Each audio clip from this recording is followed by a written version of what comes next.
Bueno, buenos días. Creo que estamos ya en tiempo para empezar nuestra sesión. Muchas gracias a todos por acompañarnos en esta mañana de sábado. Tenemos hoy uno de los temas principales en todo lo que compete a intervencionismo coronario complejo y uno de los principales retos que tenemos que manejar, que es la intervención al tronco coronario.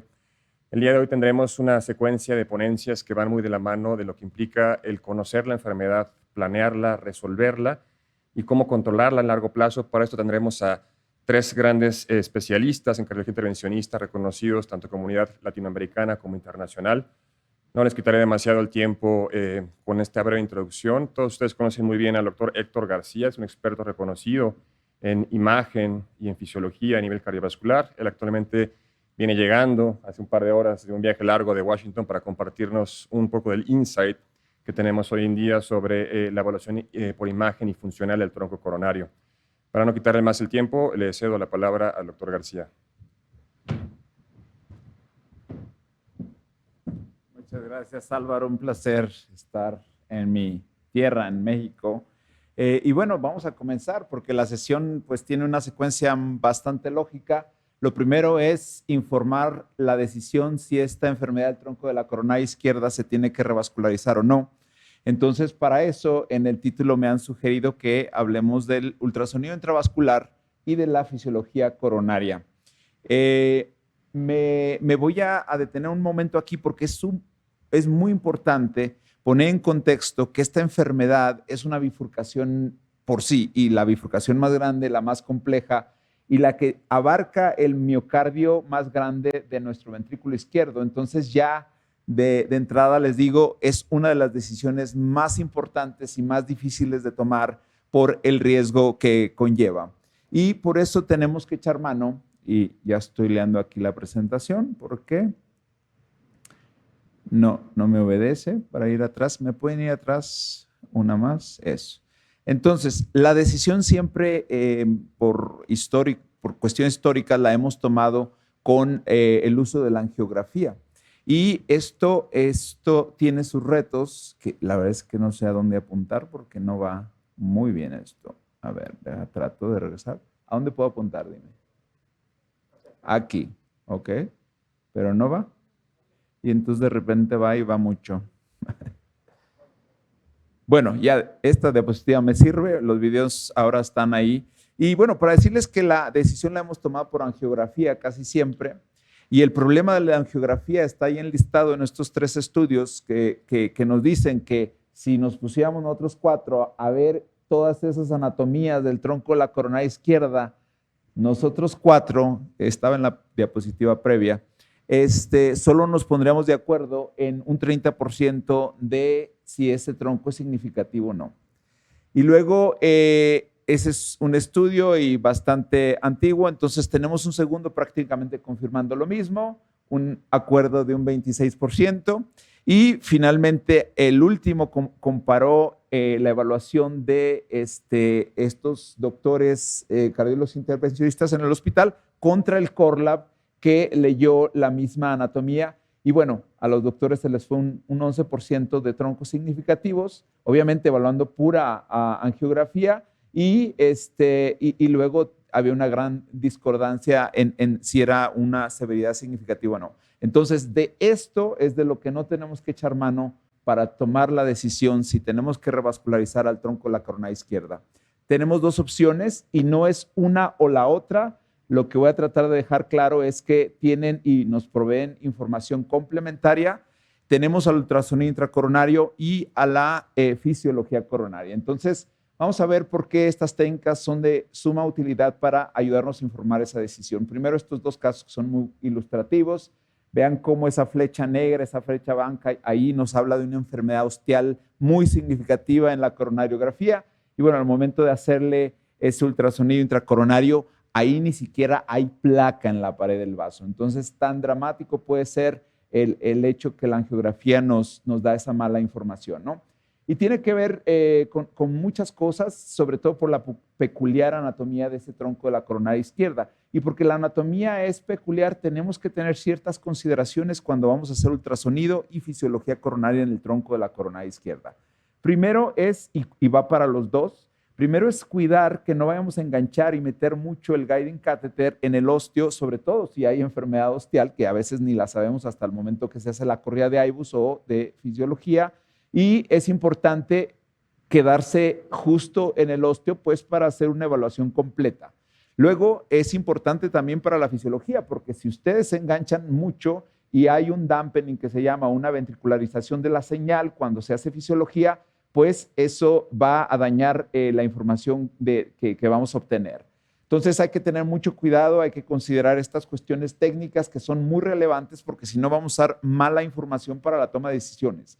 Y siempre tenemos que hacer pullback de IBUS de la descendente anterior y no de manera aleatoria decidí poner primero ese ejemplo yendo en dirección a la descendente anterior porque por ahí hay que empezar siempre. Esa es una recomendación más consensuada. Y luego también hay que hacer siempre una corrida de la circunfleja. Pero también hay que hacer fisiología de las dos ramas. Aquí va para las dos. Entonces, también para fisiología se recomienda empezar con la descendente anterior. ¿Por qué? ¿Qué pasa? Porque hay que hacerla de los dos lados. Esto lo ilustra bastante bien. La corrida de la circunfleja está arriba y me dice el área mínima del lumen es de 6 milímetros cuadrados. Si le hago la corrida desde la descendente anterior, esa área mínima luminal es de 5 milímetros cuadrados. ¿Cuál de las dos van a tomar como información para decidir si se revasculariza o no ese tronco? La más pequeña, porque en la imagen no hay ningún artefacto que te haga reducir el tamaño del lumen, pero sí hay artefactos que te agrandan la dimensión de ese lumen. Entonces es por eso que no hagan solo una corrida y que la hagan de los dos. Con esas mediciones de IBUS, varios reportes han informado a los comités de estos task force, en particular a las guías de revascularización en Europa, y han sugerido que se use el ultrasonido, el área mínima luminal, como un punto de corte para decidir si se revasculariza o no. En Europa se tomó 6 milímetros cuadrados, en Estados Unidos son un poquito más grandes y el punto de corte que le va mejor a esa población es de 7.5 y en Asia, más pequeña la población, se adoptó otro punto de corte. Y vaya, arriba de ese punto de corte es seguro diferir porque el paciente no va a tener complicaciones de esa enfermedad. Pero bueno, entonces estamos hechos un lío con 3 diferentes puntos de corte y es por eso que un segundo consenso europeo, ya de puros cardiólogos intervencionistas, trata de poner orden y dice, ok, bueno, adoptemos el 6, más de 6, no tratar. Si cae en esa área gris de 4.5, hay que hacer fisiología y si es menor de 4.5, no hay que hacer nada más, ya puedes ir directo a revascularizar. Pero aquí no quiere decir que siempre tienen que hacer IBUS sobre fisiología. De hecho, mis diapositivas siguientes van a, de hecho, concluir lo contrario, que probablemente lo mejor sea hacer primero fisiología y luego hacer ultrasonido intracoronario. Entonces, no quiero que se vayan con esa impresión hasta este momento. Pero es importante recalcar que el ultrasonido no solo me ayuda a decirme el punto de corte y si tengo que o no que revascularizar. Me ayuda para escoger el diámetro del stent, la longitud del stent y en este caso en particular incluso qué balón voy a usar para postdilatar, para hacer ese POT. Voy a hacer mis mediciones y ver qué diámetro y longitud de ese balón tengo que usar para que este tratamiento sea adecuado. Entonces, el ultrasonido no solo nos da nos informa la decisión de tratar o no tratar, sino nos guía también la intervención y esa guía de la intervención se ve traducida en una reducción muy importante de eventos clínicos. Este metaanálisis salió antier, literalmente, en el JSCI, hecho por Gary Mintz y otros muy buenos colegas, que pusieron todos los metaanálisis que han comparado ultrasonido intracoronario versus angiografía para optimizar la angioplastía en la enfermedad del tronco coronario. Vemos en el panel A, todos los metaanálisis concuerdan que esta estrategia reduce la muerte, cualquier tipo de muerte. También confirmó reducción de muerte cardiovascular. 4 de los 5 metaanálisis, de hecho, confirman que guiarse por ultrasonido reduce el infarto al miocardio y luego la trombosis y un poquito menos claro la reducción en la revascularización. Entonces, con esta evidencia, nos queda claro que el ultrasonido nos sirve para informar la decisión, para guiar el procedimiento y cómo eso se traduce en estos eventos clínicos. Y bueno, uno de los tips que no me quería dejar pasar por alto es cómo tengo que dejar ese stent en el tronco para que se reduzcan esos eventos que vimos en la diapositiva previa. O sea, que esta es una recomendación muy personal de Chema, que muchos la hemos adoptado porque parece bastante lógica y simple. Pues si tienes un problema en el osteo y pones el stent, tratas de que el área mínima del stent de ese lugar en el osteo sea por lo menos del 90% de esa referencia distal que está aquí con ese círculo en línea discontinua. Bueno, y lo mismo que si lo estás poniendo en la parte del shaft. Esta propuesta de Chema es muy popular porque normaliza el diámetro del vaso, de hecho, del tronco de la coronaria izquierda y del tipo stent que le hayas puesto. Pero probablemente la más popular fue esta que sacaron hace muchos años nuestros amigos coreanos y nos dan la regla del 8, 7, 6 y 5. Y esto se basa en medidas absolutas del área mínima del stent. Y esto es problemático porque otra vez aplica para su población. La propuesta de Chema aplica un poco más para una cuestión normalizada para la anatomía de ese paciente. Y es por eso mismo que incluso en el Excel, que son estos datos que aparecen ahora, los criterios no son 8, 7, 6 y 5, sino es 10, 7 y 6. Y esto es porque en el Excel la población era americana y europea. Entonces, estamos llegando al punto donde estoy diciendo que hay que hacer probablemente de las dos, de fisiología y de imagen coronaria, pero vamos a llegar a este punto y José Luis y Carlos, que van a presentarnos sus presentaciones en cuanto a los aspectos de cómo se tratan, vamos a encontrarnos que hay unas discordancias entre la fisiología y el ultrasonido, ¿no? Entonces tú dices, ¿cómo voy a resolver esta discordancia? En el ejemplo de la izquierda, angiográficamente era 60% visual, pero el área era de 4.4, entonces basado en ese esquemita tú dirías, hay que revascularizarlo, pero la FFR es de 0.86. Entonces hay una importante discordancia. Luego el otro es el opuesto, el ultrasonido da un punto de corte justo arriba de 6, angiográficamente no se ve de hecho la lesión muy importante, pero la FFR es significativa. Entonces, ¿qué vamos a hacer en estos casos? Y bueno, ahí es donde entra el hecho de que aquí no es uno o el otro, de preferencia hay que usar los dos. El IBUS, ya lo he estado diciendo, es problemático porque dependiente de la población son diferentes puntos de corte. Ciertamente en Latinoamérica no tenemos punto de corte y probablemente esta es una buena invitación para LATAMBIF para hacer algo ahí por nosotros mismos. Y luego lo que sí hay que decirlo alto es, y seguro es que la FFR es un parámetro normalizado y se puede aplicar a cualquier tipo de población. Y ya por eso les decía desde antes, ahora les estoy diciendo probablemente la mejor estrategia es empezar con fisiología y esto es una diapositiva que concluye de hecho eso. Siempre empiecen por la descendente anterior, siempre empiecen por fisiología. Si es menor de 0.8, revasculariza. Si es mayor de 0.85, tratar médicamente. Y si está en esa zona gris de 0.80 a 85, ultrasonido para ayudar a tomar finalmente esa información. Y bueno, nada más un poquito de la evidencia de la fisiología en el tronco, cómo ha informado históricamente diferir ese tratamiento. Aquí, de hecho, el punto de corte no era ni siquiera 0.8 porque son estudios muy antiguos, era 0.75. Y bueno, ahí vemos que en estos estudios ya más recientes, usando este punto de 0.80, tiene la misma validez que tenía ese de 0.75 y este es el que se ha adoptado porque además aplica no solo para el tronco, sino para otros lesiones y territorios anatómicos. Pero el título decía que hablara de la IFR y realmente no hay mucha información de IFR en el tronco, excepto este registro, el Define Left Main, y básicamente aquí vieron y tomaron el punto de corte de la IFR de 0.89, arriba de esto no revascularizo y solo tratamiento médico y debajo, igual o debajo, revascularizo. Y vemos las dos curvas que casi se sobreponen diciéndonos que la IFR también es válida para informar si se tiene que tratar o no este tronco de la coronaria izquierda.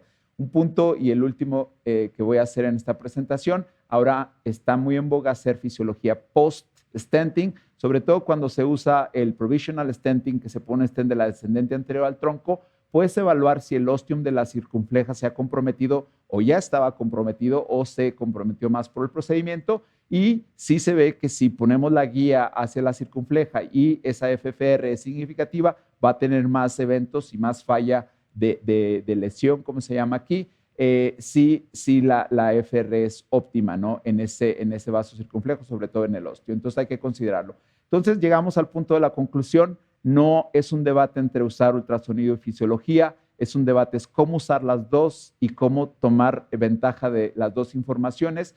Y de hecho esto se concluye en este metaanálisis, que es mi diapositiva con la que concluyo, donde se comparó el tratamiento o el diferir el tratamiento del tronco de la coronaria izquierda basado en IBUS o FFR, y básicamente la conclusión es que el índice de eventos cardiovasculares es el mismo, 5.1% para aquellos que se usa fisiología para diferir versus 6.4%, y los autores ciertamente concluyen que se puede usar uno o lo otro. Entonces, no hay debate, creo que las dos tienen unos méritos que hay que saber usar, y aquí solo para reforzar el mismo mensaje, hay que usar los dos si se puede, hay que empezar con fisiología y luego optimizar con el ultrasonido el tratamiento. Muchas gracias.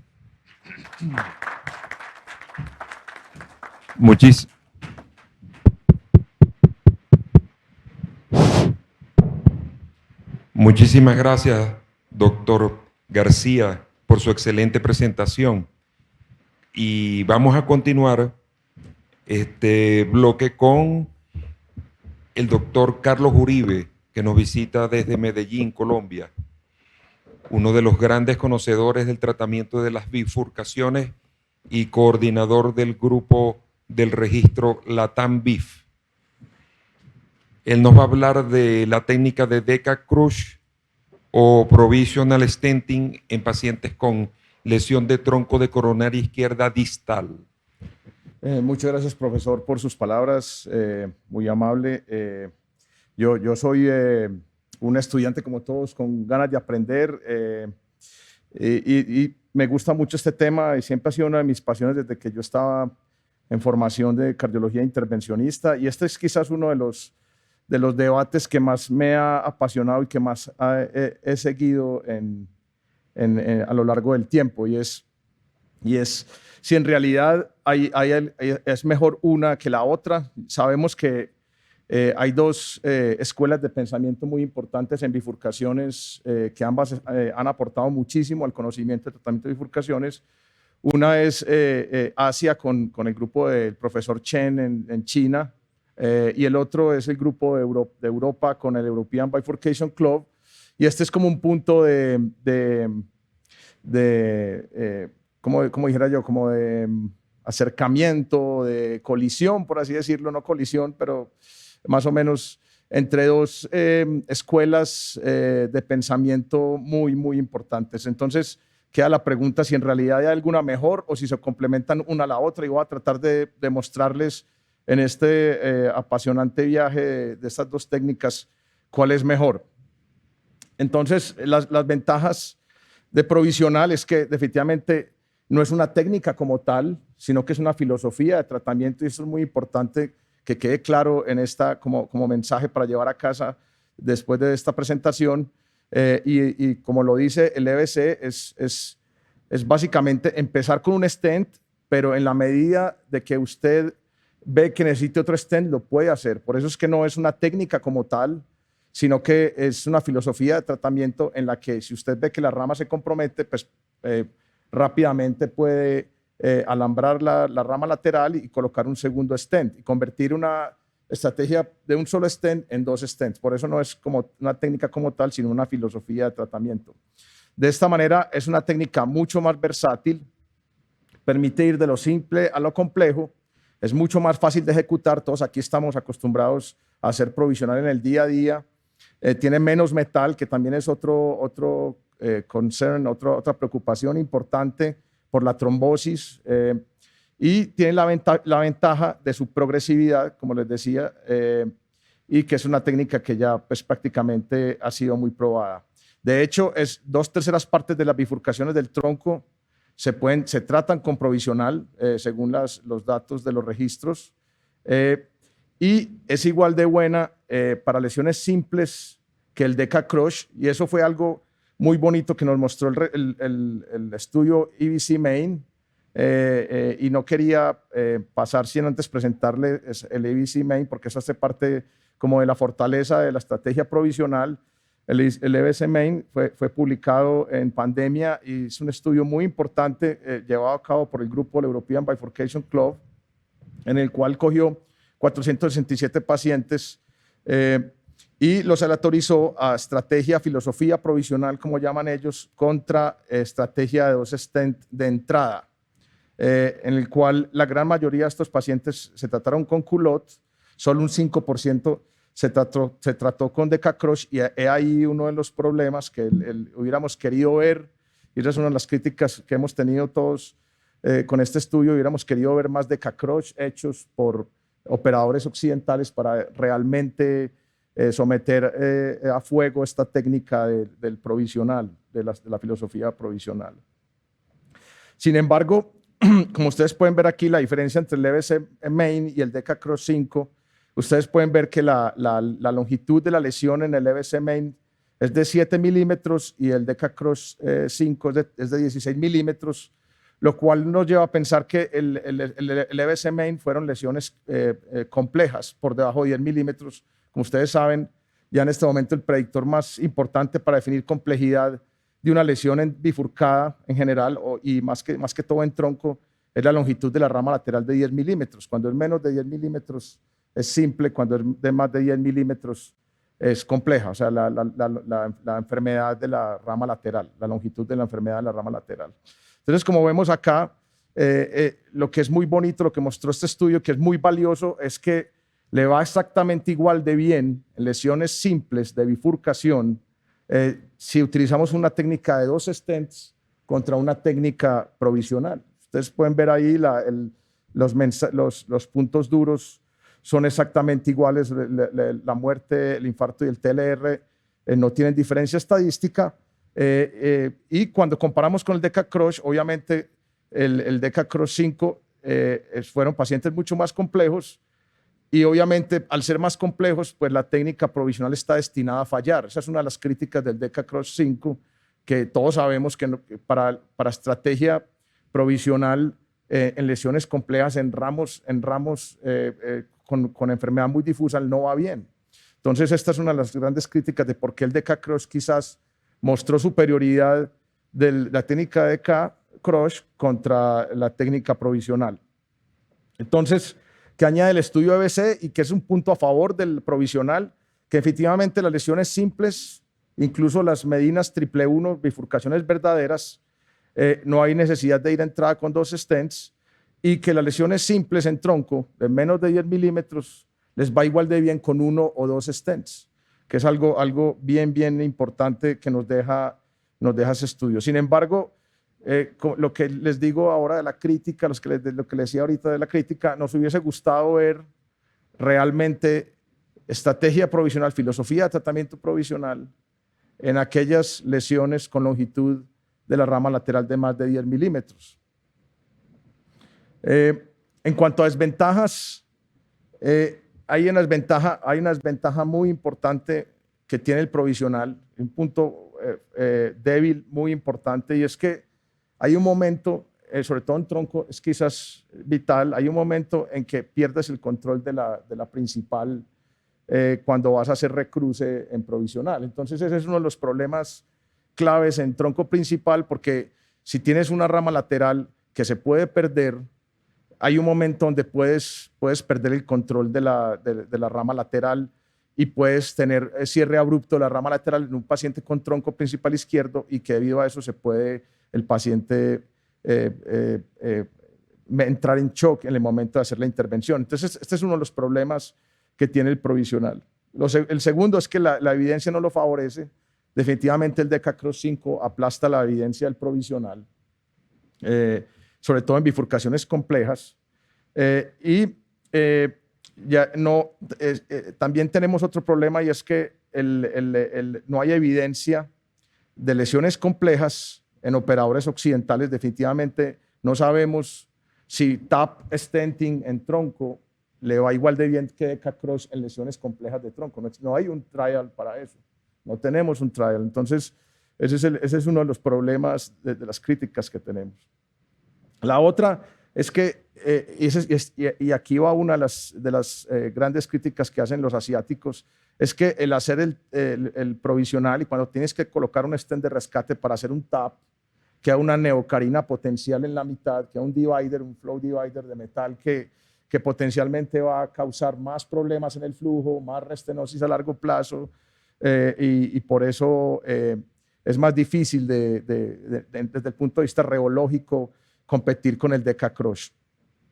Otro punto es que el hacer el TAP exige mucha experticia para no dejar, como ustedes ven en la gráfica abajo, si uno no protruye mucho, o sea, es muy dependiente de la protrusión, si uno no protruye mucho el stent puede dejar un triángulo que falte por cubrir y ese puede ser un sitio de restenosis, por lo cual ese es otro punto de debilidad.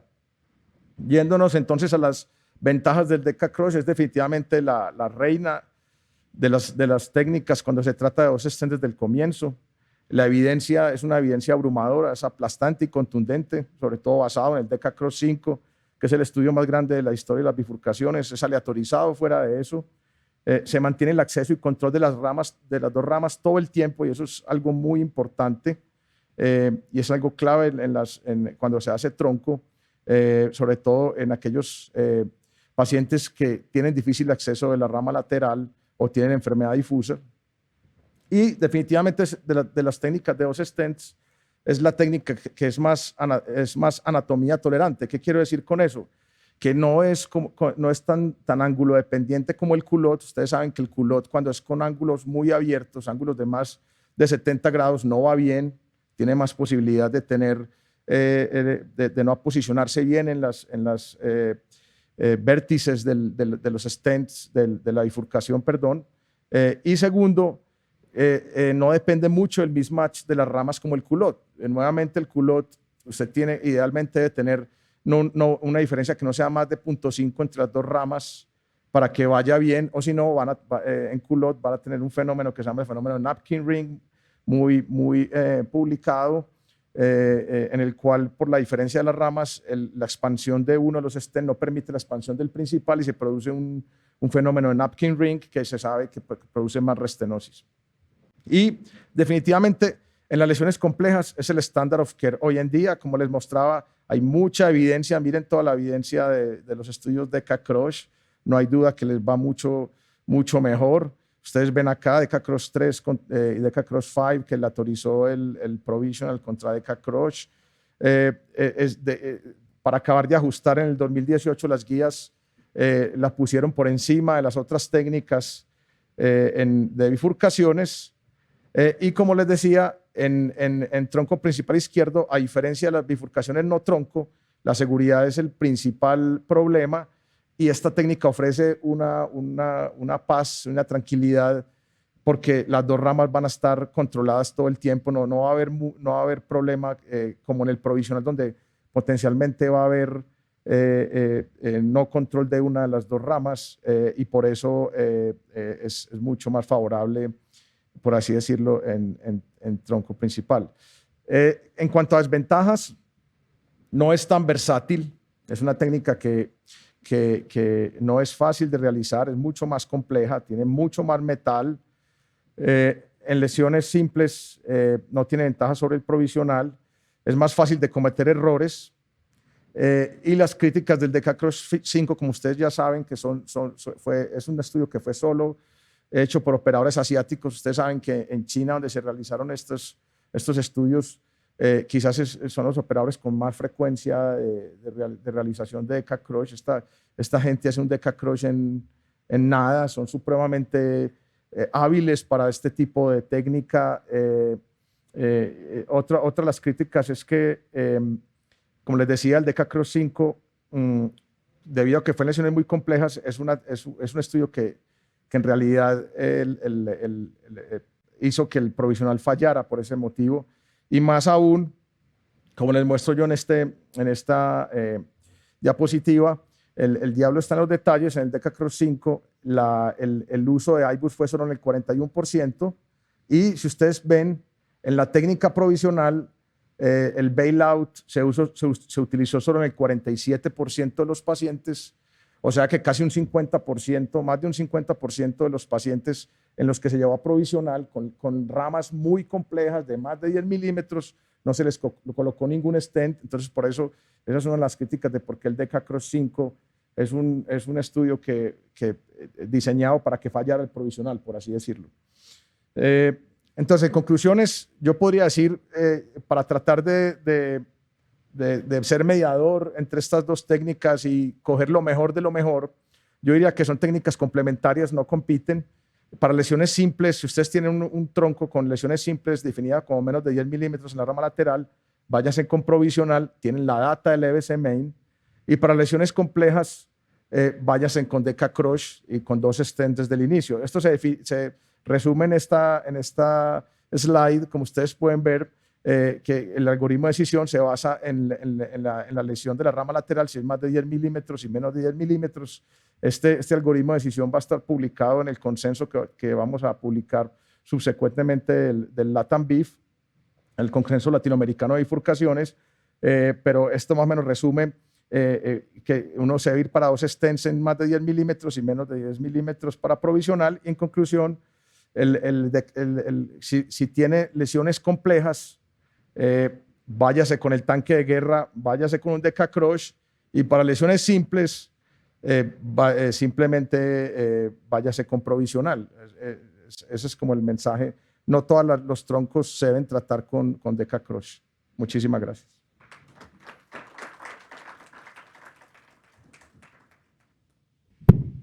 Muchas gracias, Carlos, por compartirnos una revisión tan interesante y sobre todo ayudarnos a entender las diferencias entre estos dos tipos de abordaje.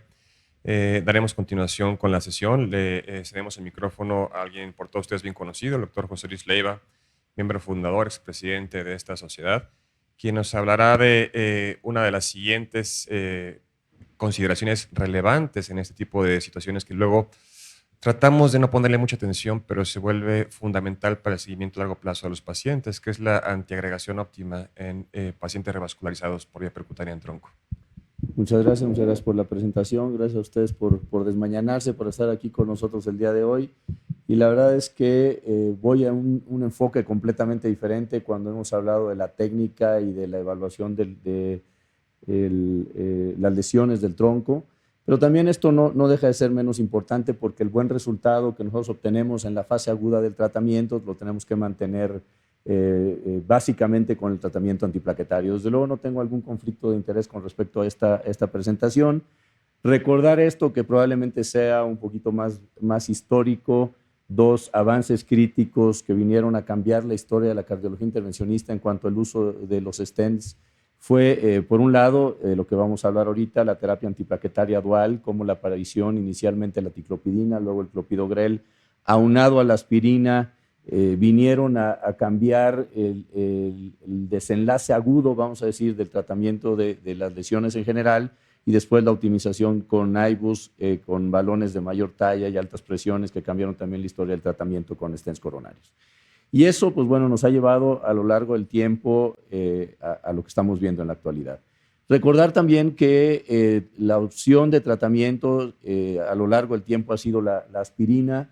En cierto momento empezamos a hablar de clopidogrel, aparecieron después ticagrelor y prasugrel, y en otro momento también se convirtieron en el bueno, el malo y el feo, que fue motivo de discusiones de decir cuál es el mejor de todos ellos, y desde luego también cuál era la estrategia de tratamiento que pudimos definir de diferentes maneras en diferentes escenarios clínicos, que uno de ellos es el que estamos hablando en esta charla.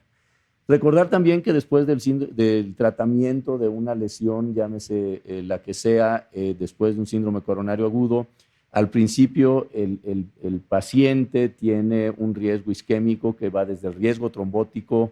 En las primeras horas, el stent que hemos colocado, hay un riesgo de que haya oclusión del mismo, y que durante el primer mes esto va disminuyendo conforme pasa el tiempo, y después del mes, por poner una barrera nuevamente de tiempo, es donde nos empieza a preocupar más el riesgo de sangrado que pueda tener el paciente y el seguimiento a largo plazo gran parte de la estrategia de tratamiento antiplaquetario tendrá que ver con el riesgo de sangrado que tenga el paciente. De manera tal que es muy importante que esto lo tengamos en cuenta desde el principio, porque cambia el escenario desde el riesgo de trombosis inicial que tiene la colocación de un stent, por ejemplo, en este caso en el tronco, hacia el riesgo de sangrado que tienen sus pacientes, muchas veces con algunas características que voy a definir más adelante.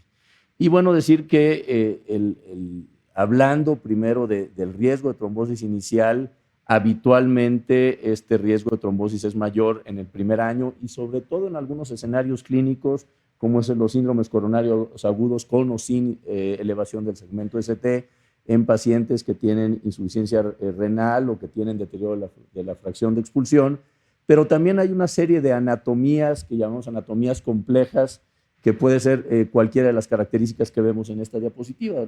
Cuando se trata 3 vasos, 3 lesiones tratadas, 3 stents implantados, longitud del stent mayor de 60 milímetros. Cuando estamos hablando de bifurcaciones, me pareció muy oportuno el comentario de Héctor al principio, decir que cuando hablamos de una lesión del tronco, habitualmente estamos hablando de lesiones de 2 stents o de lesiones en bifurcación, que abajo lo vemos, angioplastia del tronco principal, es una de las angioplastías complejas por definición, como lo es también el tratamiento de la oclusión total, el uso de dispositivos de aterectomía o cuando tratamos injertos vasculares. De manera tal que hay anatomías especialmente complejas que nos ponen al paciente en un escenario de riesgo mayor. Y hablando también, como lo dijo Héctor en su momento, la masa de miocardio que depende del tronco principal es muy importante, dado que bueno, puede ser hasta el 70% de la masa miocárdica y un evento agudo de trombosis a este nivel puede ser catastrófico para nuestros pacientes. De manera tal que, bueno, esto repite un poquito lo anterior y estos datos de alto riesgo que están relacionados muchas veces con el stent y que pueden dar lugar a eventos isquémicos recurrentes. Uno de ellos es, en este caso, lo transfiero de esta diapositiva donde hablan de bifurcación, con 2 stents implantados, que puede ser la técnica de DK Cross que estamos hablando para tratamiento del tronco principal.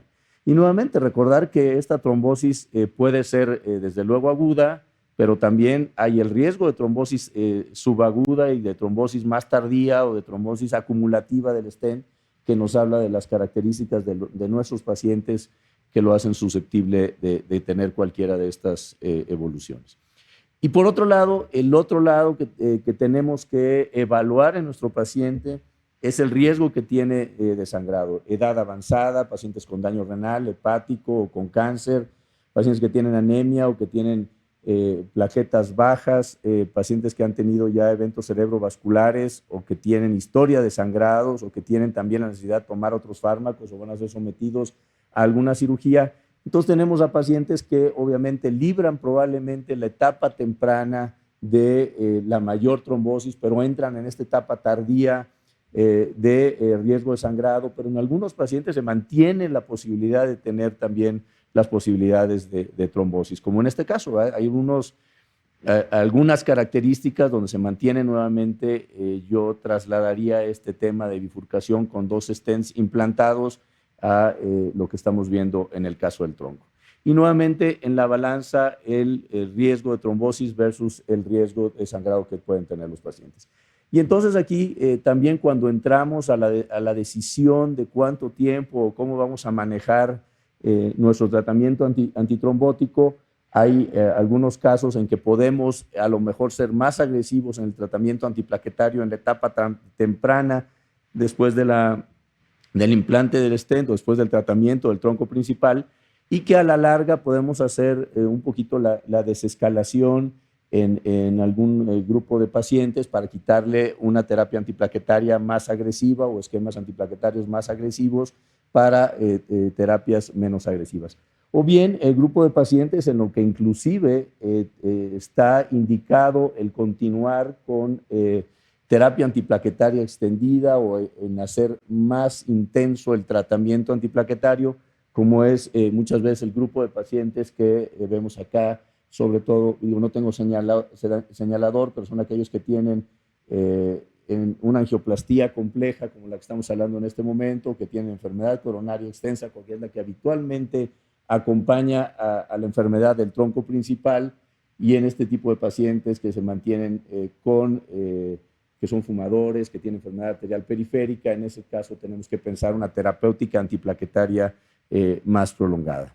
Y desde luego también echamos mano de algunos algoritmos de tratamiento para nosotros decidir si vamos a corto plazo a mantener la terapéutica antiplaquetaria a corto o a largo duración, hasta duraciones que pueden ser mayores de los 12 meses, en aquellos pacientes donde antemano sabemos que tienen una enfermedad aterosclerosa grave, que tienen persistencia del riesgo trombótico, donde queremos continuar el tratamiento antiplaquetario, que sería específicamente el escenario que estamos hablando del tronco. Lo que sí es que, por ejemplo, las guías europeas, y esto solamente tomado, esta es la guía de revascularización y tomado solamente de una población en particular, se sugiere terapia antiplaquetaria dual prolongada, principalmente en pacientes que fueron sometidos a una angioplastía compleja con un nivel, una clase 2B y un nivel de evidencia B, que quiere decir que sigue habiendo controversia en este sentido. ¿Qué pasa, por ejemplo, en pacientes con alto riesgo trombótico? Para la decisión, de la misma manera, es utilizar, por ejemplo, ticlopidina, ticagrelor, que es lo que se sugiere en algunos de los estudios recientemente realizados, y vean ustedes cómo se sugiere que en aquellos pacientes que tienen un mayor riesgo, que han sido sometidos a angioplastías complejas, se mantengan con terapia antiplaquetaria dual, aunque se ve también que en algunos casos, después de pasado un tiempo del tratamiento, se puede suspender el empleo de la aspirina, dejar, por ejemplo, solamente con el inhibidor de los receptores de ADP o los P2Y2. Y de la misma manera, bueno, dependiendo de la complejidad del procedimiento, saber que aquellos pacientes que vemos aquí con riesgo de trombosis, aquellos que son sometidos a terapias antiplaquetarias largas tienen mayor riesgo de trombosis cuando son sometidos a angioplastía compleja. Eso lo vemos en el lado izquierdo de la diapositiva. En esos pacientes con angioplastía compleja se sugiere la terapéutica antiplaquetaria prolongada. Como vemos en rojo, tiene un mayor número de eventos cuando se utilizan terapias antiplaquetarias cortas. Entonces, pensar en pacientes del tronco principal en la utilización de terapias antiplaquetarias duales por tiempo prolongado nos va a disminuir el riesgo de trombosis del stent a largo plazo. Cuando son angioplastías no complejas, no complicadas, de la misma manera, el empleo de terapéutica antiplaquetaria corta puede ser exactamente similar. Y ver también cómo, desde luego, en aquellos pacientes que tienen angioplastía compleja y utilizan terapia antiplaquetaria a largo plazo, tienen menor riesgo de trombosis del stent, pero tienen hasta un 85%, de acuerdo a este estudio, la terapéutica antiplaquetaria dual va de la mano con mayor riesgo de sangrado en pacientes con angioplastía compleja. Nuevamente, entramos a la necesidad de estar reevaluando a nuestros pacientes en el seguimiento para darles la mejor terapéutica. Y también es importante considerar al momento de los procedimientos iniciales, no me voy a detener mucho en esto tampoco, que el cardiólogo intervencionista escoja la mejor tecnología, las mejores características del stent para resolver el tratamiento inicial del tronco, porque está demostrado, y eso lo vemos en la parte de arriba, como aquellos pacientes que tienen con las nuevas generaciones de los stents, tienen menor riesgo de trombosis que aquellos que utilizamos con stents de menor complejidad tecnológica, vamos a decirlo de esa manera.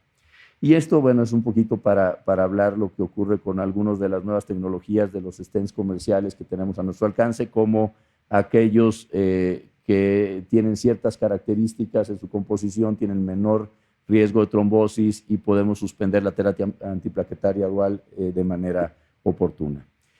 Un artículo recientemente publicado a propósito de el tratamiento del tronco principal. Vemos arriba como aquellos pacientes que van a ser sometidos a angioplasia del tronco, en medio vemos el riesgo que pueden tener de sangrado.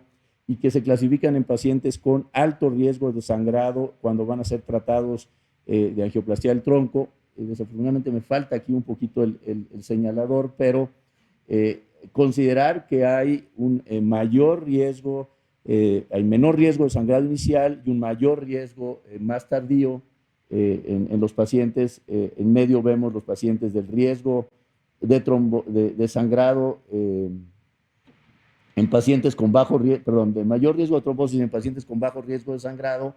En el hospital probablemente no vayan a tener ningún problema, pero en el seguimiento, pacientes con alto riesgo de sangrado tienen también mayor riesgo de trombosis una vez que son dados de alta del hospital. Y de la misma manera se analizan pacientes con alto riesgo de sangrado o no riesgo de sangrado tratados con intervención del tronco, y vean ustedes una serie de características que van a ser pacientes que tienen anemia, que van a ser llevados a cirugía, que tienen necesidad de anticoagulación oral o que tienen trombocitopenia.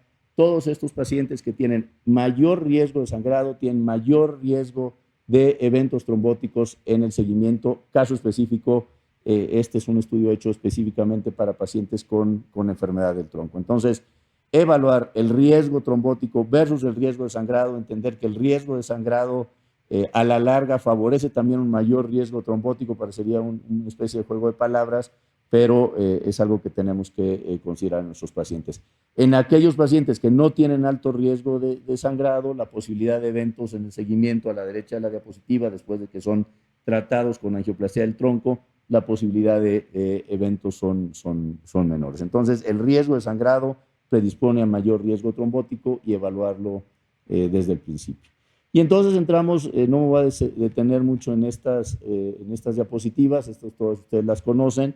Básicamente es aquellas de estratificar el riesgo el riesgo de sangrado y la complejidad del procedimiento, las pruebas de función plaquetaria para determinar si el paciente tiene alto riesgo de sangrado o tiene bajo riesgo de sangrado o asociados a alto riesgo trombótico o no, y de acuerdo a eso establecer nuestra terapéutica antiplaquetaria. El paciente con enfermedad del tronco, yo les quisiera transmitir el mensaje que por definición lo debemos de mantener como un paciente con un mayor riesgo isquémico y en este caso pensar en terapéutica antiplaquetaria con la mayor intensidad posible y el mayor tiempo posible que los pacientes puedan permitirlo. Nuevamente es una diapositiva parecida a la anterior, en pacientes con o sin alto riesgo de sangrado y alto o bajo riesgo trombótico, pues hacer el diferente análisis para tomar la decisión de cuánto tiempo vamos a prolongar el tratamiento antiplaquetario en este escenario. Entonces, terminar diciendo que la intensidad y duración del tratamiento antiplaquetario en este tipo de pacientes depende del riesgo trombótico isquémico inicial del paciente. Después hay que tener un balance en el riesgo trombótico versus el riesgo de sangrado, analizar la complejidad de la enfermedad coronaria, que por definición en la angioplastia del tronco tendríamos que considerarlo como una angioplastía compleja, un escenario complejo, un escenario de riesgo, y desde luego la presentación clínica donde el paciente que llega con síndrome coronario agudo también por definición tiene un mayor riesgo. Y el intervencionista le toca seleccionar la técnica y los dispositivos a utilizar, y lo más importante, reevaluar al paciente en el seguimiento. Esto no es una receta que queda fija, sino que hay que ver a largo plazo cómo se van modificando las características clínicas del paciente. Y con esto les agradezco su atención. Muchísimas gracias al doctor Leiva Pons por tan excelente conferencia. Contamos en el panel con el doctor Alonso González Tapia y quería comenzar con él precisamente preguntándole un aspecto que me está llamando mucho la atención. El doctor García mostró una data muy robusta para la utilización del IBUS en pacientes con tronco de coronaria izquierda. Sin embargo, el tronco de coronaria izquierda distal es tal vez el lugar anatómico donde la tomografía de coherencia óptica nos da más detalles y ha mostrado mejor muchos beneficios palpables. Entonces yo quisiera preguntarte si tú crees que en este preciso punto del árbol coronario, todavía a pesar de la data tan robusta que nos mostró el doctor García, la OCT tiene algún lugar para poderlo seguir desarrollando? Buenos días a todos. Excelentes presentaciones de los tres profesores. En cierta forma, pensando en la OCT, quizá uno de los beneficios que puede tener es que la variabilidad interobservador es mucho menor que con la imagen intravascular, lo que podría facilitar para muchos operadores la utilización de esta técnica. Obviamente, quizá la curva de aprendizaje para IBUS y sobre todo en tronco es mucho más grande, entonces esa podría ser una facilidad. Sin embargo, por el diámetro del tronco, probablemente la evaluación completa no sería ideal con esta técnica. Entonces, me parece una buena indicación, aunque la precisa sigue siendo la imagen intravascular.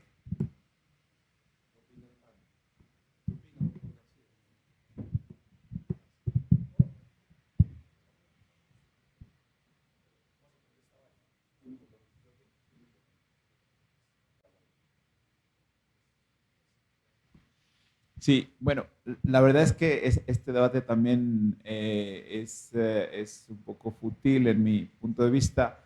Yo creo que las dos tecnologías tienen sus méritos, las dos tecnologías tienen sus artefactos, sus problemáticas.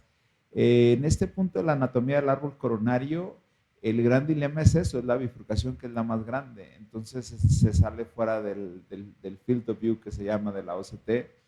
Entonces, la verdad es que sí es una pequeña, se puede usar OCT sin ningún problema, ¿no?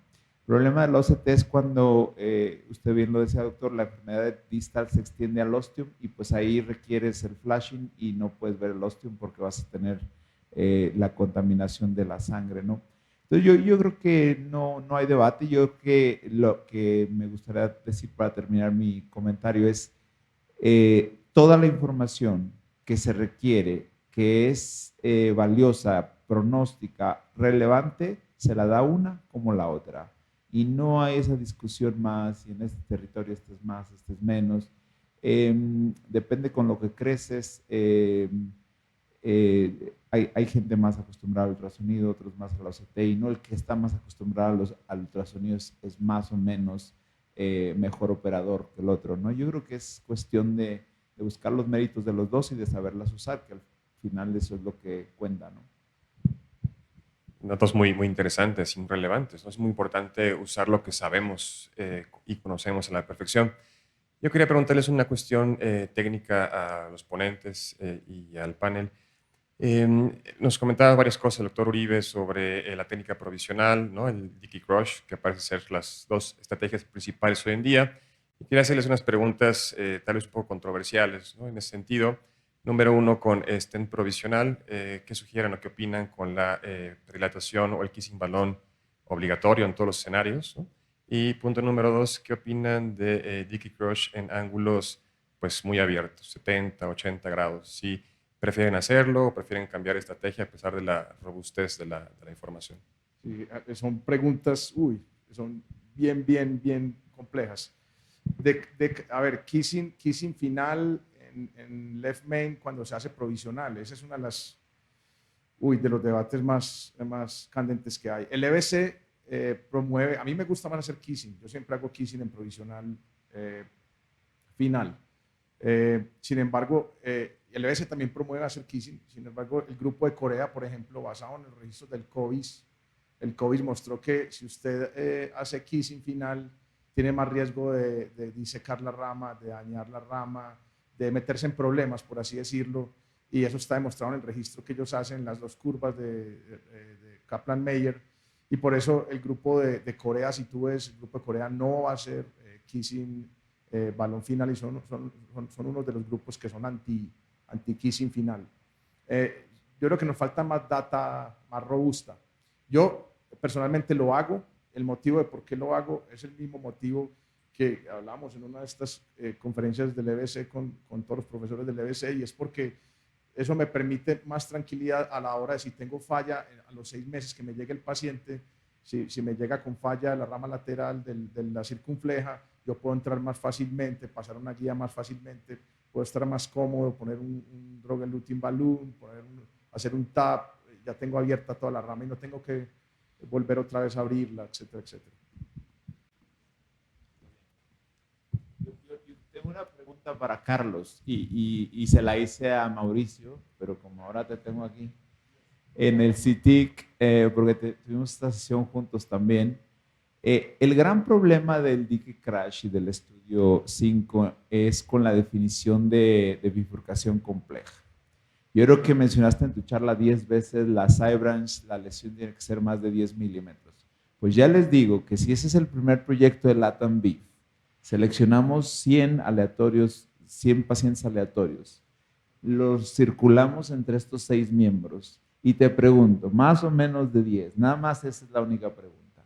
Yo creo que el acuerdo va a ser pobrísimo entre nosotros. Y entonces ya de entrada partes mal, porque estás metiendo o muy corta lesión o muy larga la lesión. Maestro, te mostré que ni en el left main, en el vaso más grande del árbol coronario, se ponen de acuerdo. Imagínate ahora en bifurcaciones más pequeñas o en vasos más pequeños. Entonces yo creo que para mí es el gran problema de esa definición, que no, la validez externa, es decir, cómo nosotros la trasladamos a nuestros pacientes, es muy pobre porque hay una variabilidad muy importante y no tiene nada que ver con los 10. Es el ojo humano que está limitado y la tecnología que es la angiografía que está todavía más limitada que el ojo humano. Entonces, estás agregando una sobre la otra y al final yo no sé qué 10 milímetros metieron, porque para ti van a ser diferentes, para mí van a ser diferentes. Entonces, yo creo que ya de entrada ahí, para mí, tiene poca validez externa el estudio otra vez, e incluso interna, pero bueno, ellos tienen los datos internos y nosotros no.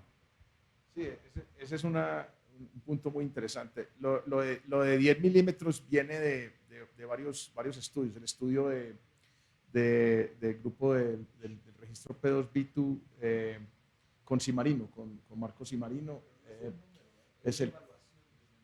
Pues ellos en el Core Lab lo miden y llegaron a 10 milímetros. El registro de Marcos y Marino, luego el estudio de Definition de donde salió el score del Definition del profesor Chen, que el OR más alto es el OR de la longitud de 10. Y otro estudio muy interesante que es un network meta-análisis que hizo Enrico Cerrato con Carlos Colet, con el grupo que está ahora en ALST, y en el cual también mostró que después de hacer todas esas análisis, vieron que 10 milímetros es el predictor más importante para definir simple o complejo.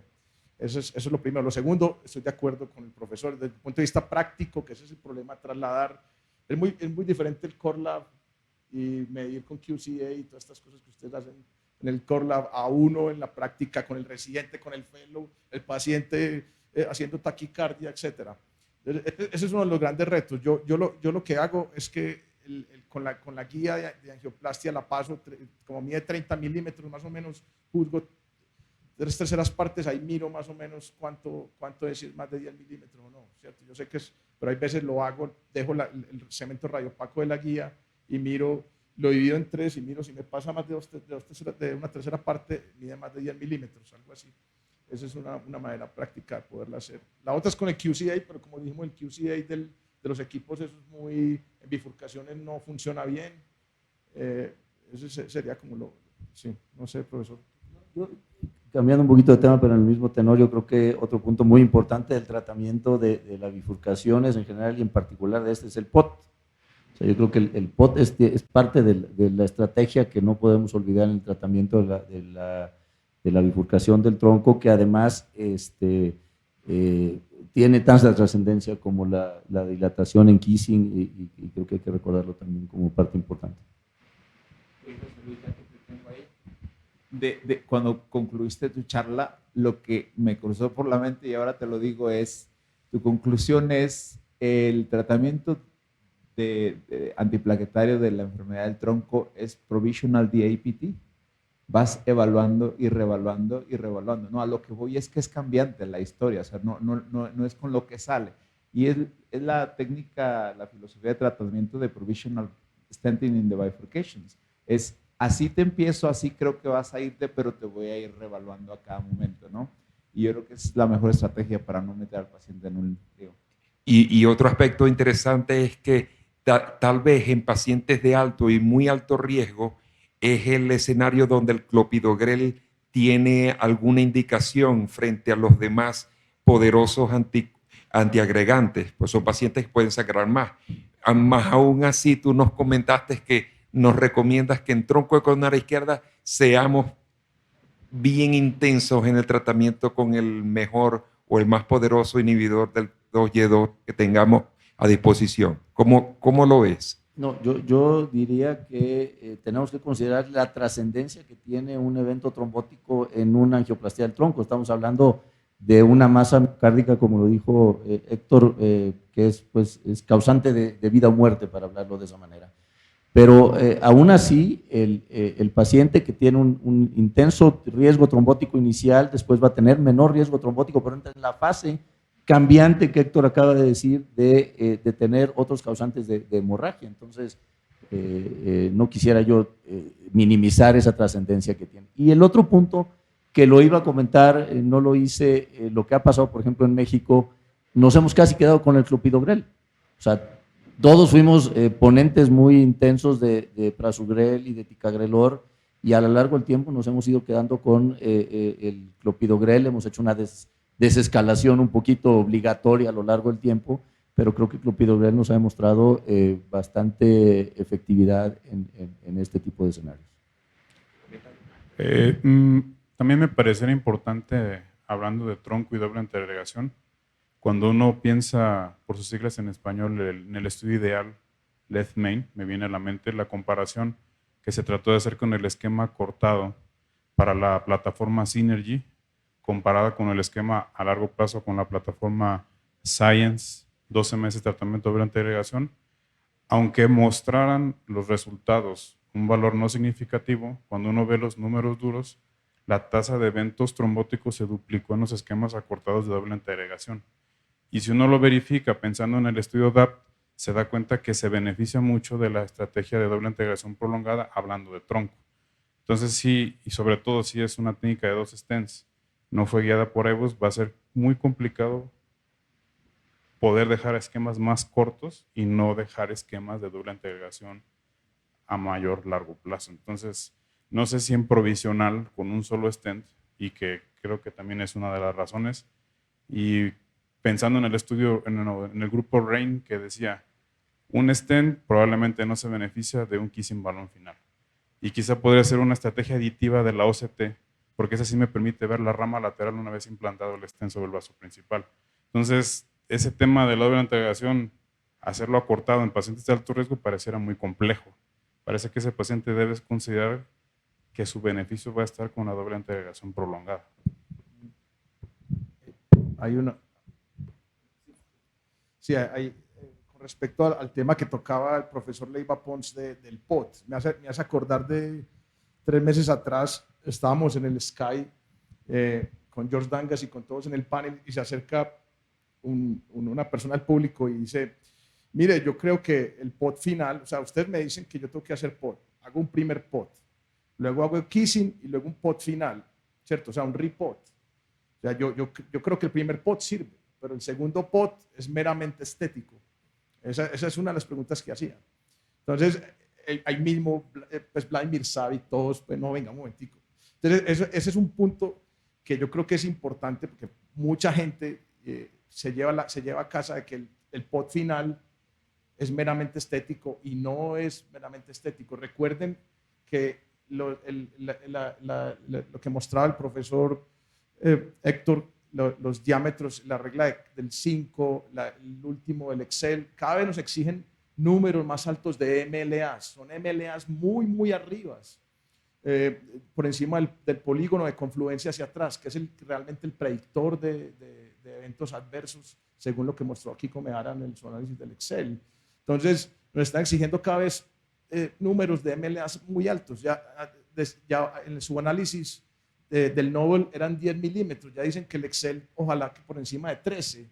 milímetros dejarlos. Usted no sabe lo que es tener un MLA de 3 en el IBUS después de... Entonces, por eso el último POT cobra aún más importancia para intentar dejar lo mejor posible por encima del polígono de confluencia hacia atrás, el estendo lo mejor posible.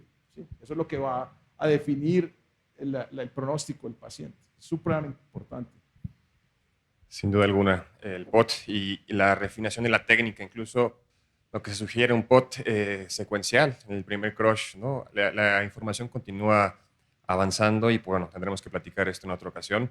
Estamos ya en tiempo, lamentablemente. Muchísimas gracias por su tiempo, por su presentación, por su expertise. Daremos pausa, ¿no? Un pequeño receso y continuaremos con las sesiones más tarde. Muchísimas gracias.